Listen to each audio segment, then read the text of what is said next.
Olha, bem que eu queria estar abordando hoje um tema mais técnico, um tema menos polêmico, mas infelizmente, né, não dá para deixar passar mais essa polêmica batido.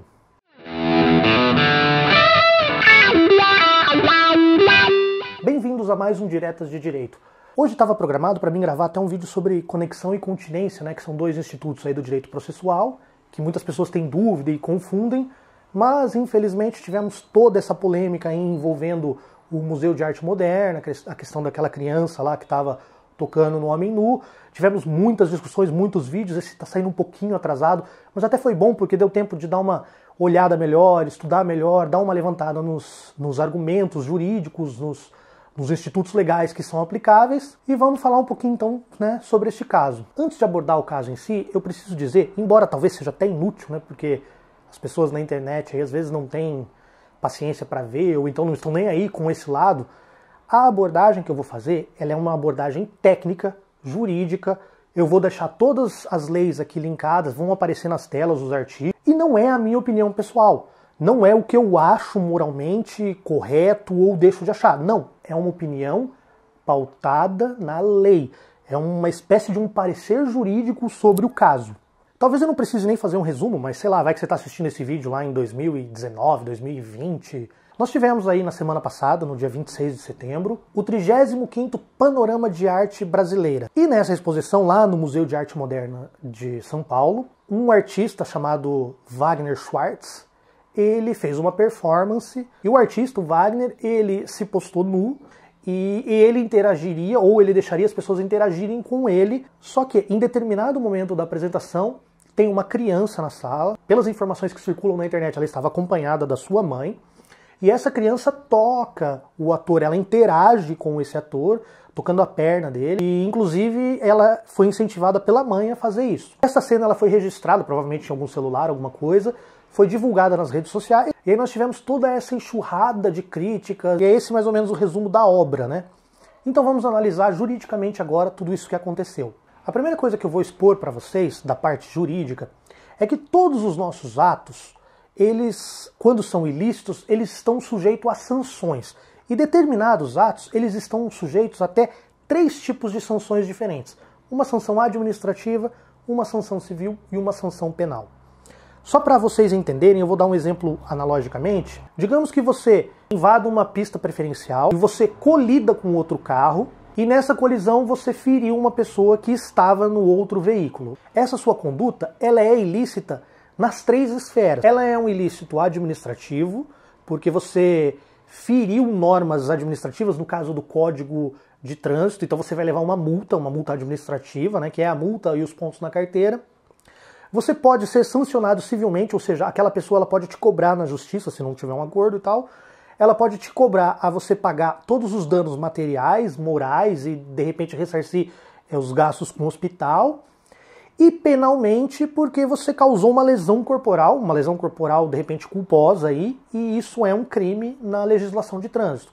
Então você, por um ato, você pode ter até 3 responsabilizações diferentes. E é sobre essa ótica das 3 responsabilidades é que nós vamos abordar o ato do museu em si. E outra premissa que é preciso expor antes de entrar juridicamente no caso, é dizer quem são as pessoas que estão envolvidas nesse caso.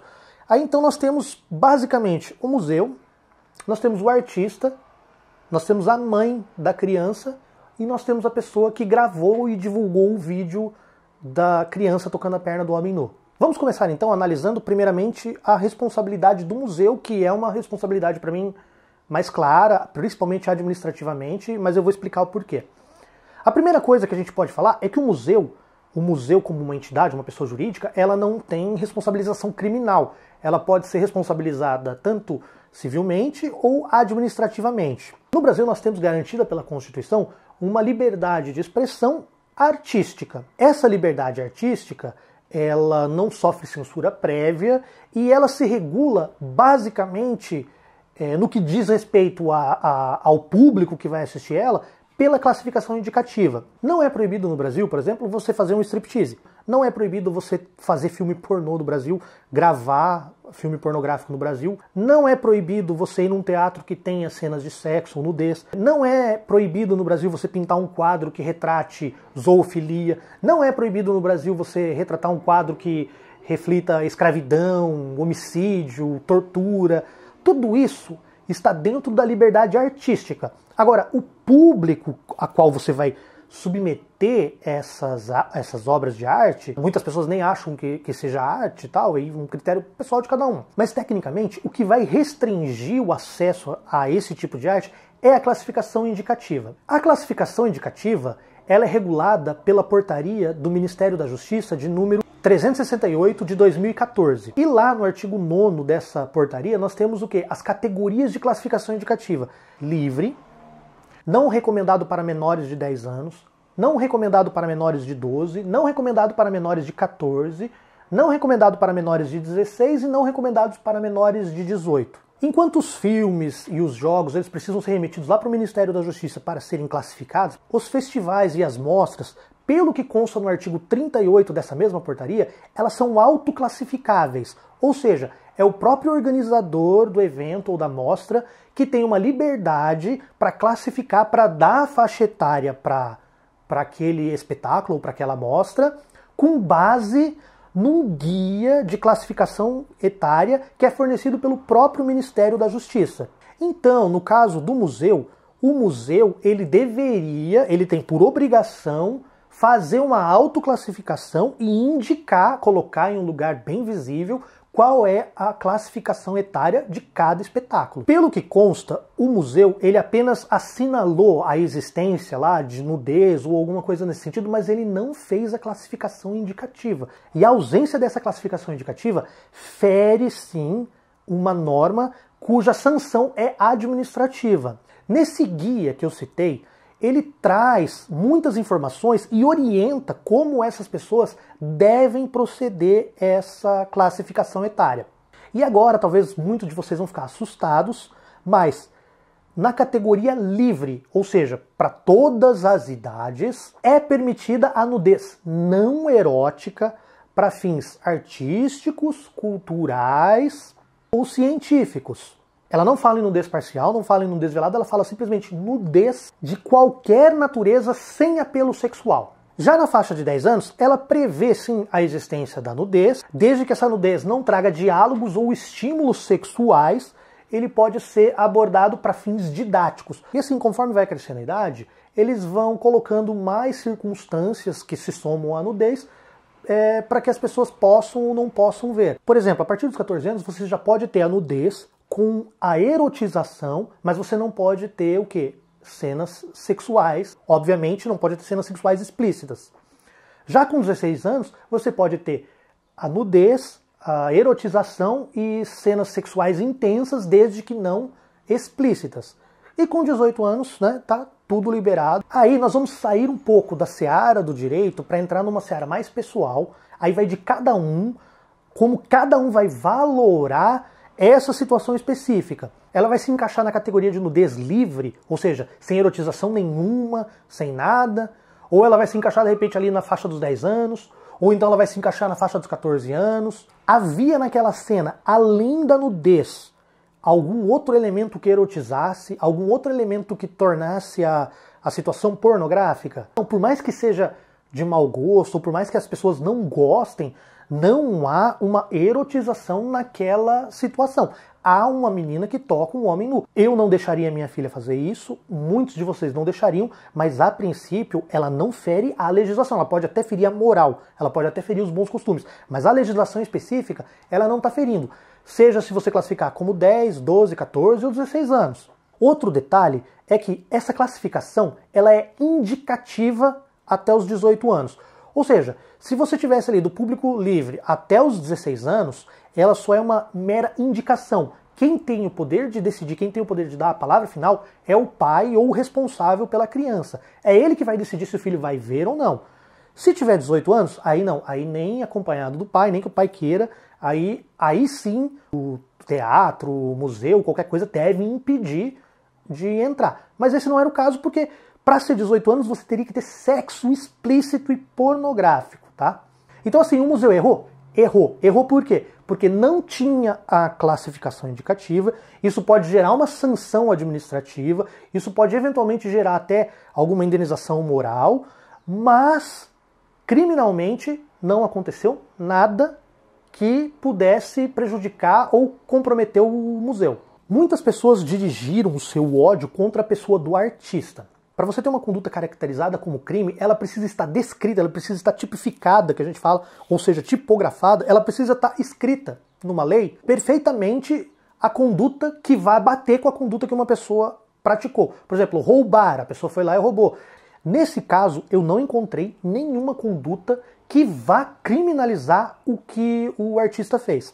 Ficar nu em um ambiente reservado, porque a sala era fechada, não é crime. É crime você sair nu na rua. Sim, aí sim, seria o artigo 233. Mas ficar nu, simplesmente, não é crime. Senão, pô, todo mundo que fizesse algum filme pornográfico, todo mundo que ficasse nu numa boate, ou todo mundo que ficasse nu no teatro, estaria cometendo um crime. Não, não é crime.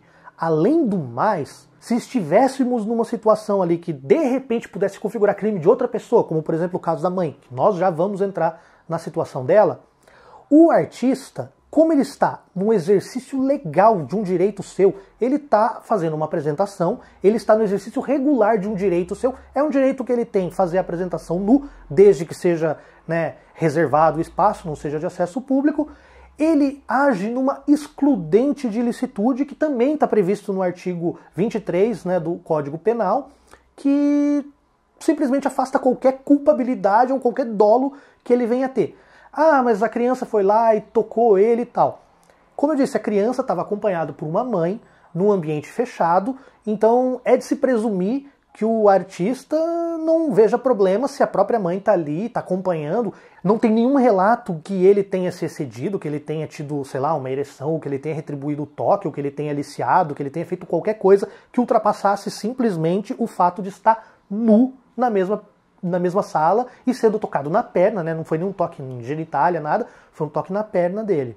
Então assim, por mais que as pessoas tenham um ódio, é a mesma coisa que você, por exemplo, um menor que burla a portaria de uma boate, de uma casa de show noturno e vai assistir strip e você fala assim, ah, tem que prender aquela stripper lá porque tem menor assistindo. Não, é uma situação até meio parecida, sabe?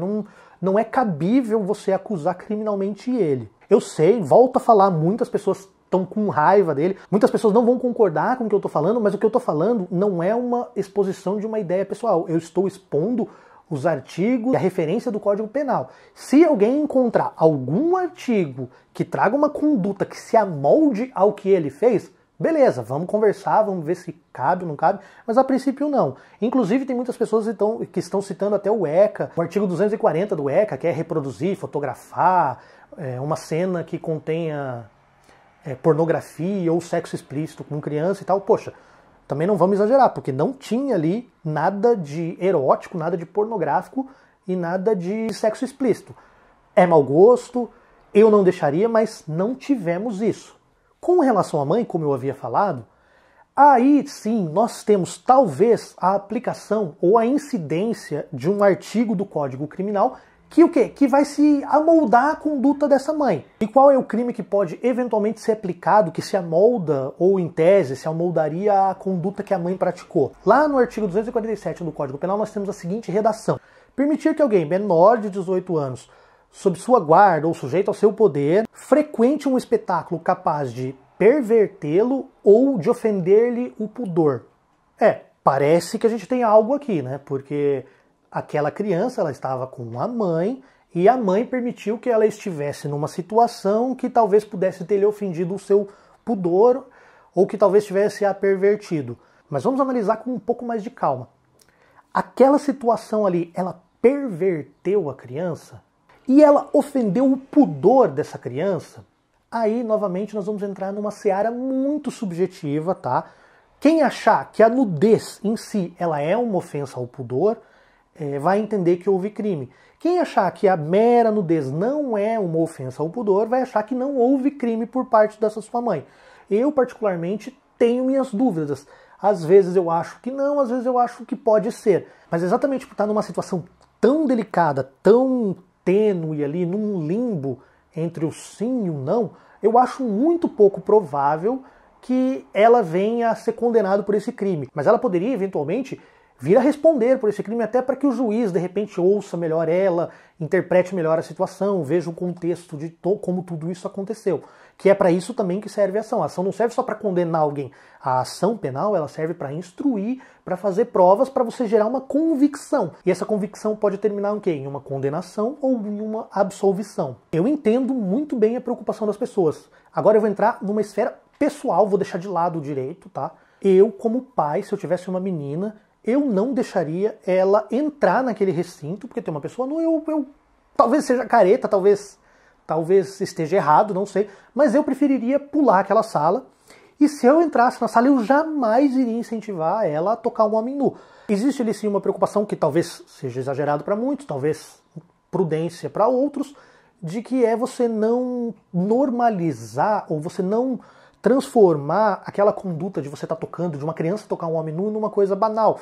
Então as pessoas às vezes se preocupam, poxa, depois um cara vai chegar e vai querer chamar ela para entrar, para ver, mostrar, ficar nu e tal, e talvez por ela ter tido essa experiência e ela ter visto que aquilo não teria nada demais, ela pode acabar vir ser enganada ou então aliciada exatamente por uma inocência e por uma ingenuidade de não ter compreendido, às vezes, os aspectos artísticos daquela apresentação. Eu, particularmente, evitaria isso. Mas o que é a minha opinião diante de um sistema legal? Tá? Ninguém pode ser condenado por um crime que não existe. E você nunca vai criar um crime para condenar alguém, você nunca vai tipificar uma conduta para condenar alguém por um ato passado. Então, se as pessoas acham errado, se isso não pode ser, poxa, discuta, crie-se leis ou estabeleça-se alguns limites para daqui para frente. O que foi, foi. Por fim, a gente tem que levar em conta que uma pessoa gravou essa cena e distribuiu ela, e essa cena foi parar em todos os lugares, em todas as redes sociais. Essa exposição da criança, principalmente se você não embaçou o rosto dela, pode estar expondo essa criança a uma situação vexatória. E é com base exatamente nessa situação que está previsto lá no artigo 18 do Estatuto da Criança e do Adolescente, que é dever de todas as pessoas colocarem as crianças a salvo de qualquer tratamento desumano, cruel, vexatório ou que atente à sua dignidade. E a pessoa, quando ela publicou esse vídeo, talvez ela tenha cometido ou infringido esse artigo do ECA. Ela não é uma conduta criminosa também, mas o Ministério Público lá de São Paulo já até pediu para que se tirasse do ar, pediu para o Google e para o Facebook tirarem do ar todos os vídeos que estão circulando em que a criança não tem o rosto borrado. Então é isso, eu sei que de repente a maioria das pessoas estava esperando encontrar aqui subsídios ou argumentos para você poder punir essas pessoas. Não é essa a função a que eu estou me propondo, eu estou me propondo a divulgar o direito e eu estou fazendo uma análise. Claro, é uma interpretação pessoal, mas ela é embasada. Talvez as pessoas não se sintam confortáveis assim com este parecer. Nós vivemos em uma sociedade, em um Estado democrático de direito, nós temos leis e somente essas leis é que podem limitar a nossa liberdade ou que podem criminalizar algumas condutas. Tecnicamente, não dá para dizer que essa conduta foi criminosa. Muito menos podemos confundir essa conduta com pedofilia. A gente não pode pegar e banalizar. Qualquer coisa agora é pedofilia. Não, pedofilia é uma coisa muito grave, é uma série de crimes muito específicos que envolvem a exploração dos menores, circulação de imagens e vídeos, gravação de situações pornográficas, vídeos explícitos mesmo, ou que explorem a nudez das crianças. Isso sim é pedofilia. Se houve alguma irregularidade nessa questão do MAN, talvez tenha sido só a questão da mãe e as questões administrativas que eu falei lá no começo do vídeo, que o MAN realmente comeu bola, sabe, de não ter feito a classificação indicativa. Então é isso. Se você assistiu até o fim, espero que tenha compreendido o que eu queira dizer. Se você por acaso gostou, que eu acho que vai ser uma minoria, deixe seu like, compartilhe o vídeo e espero que na semana que vem a gente venha com um tema mais leve, um tema mais didático aí, que eu consiga abordar aí a conexão e a continência.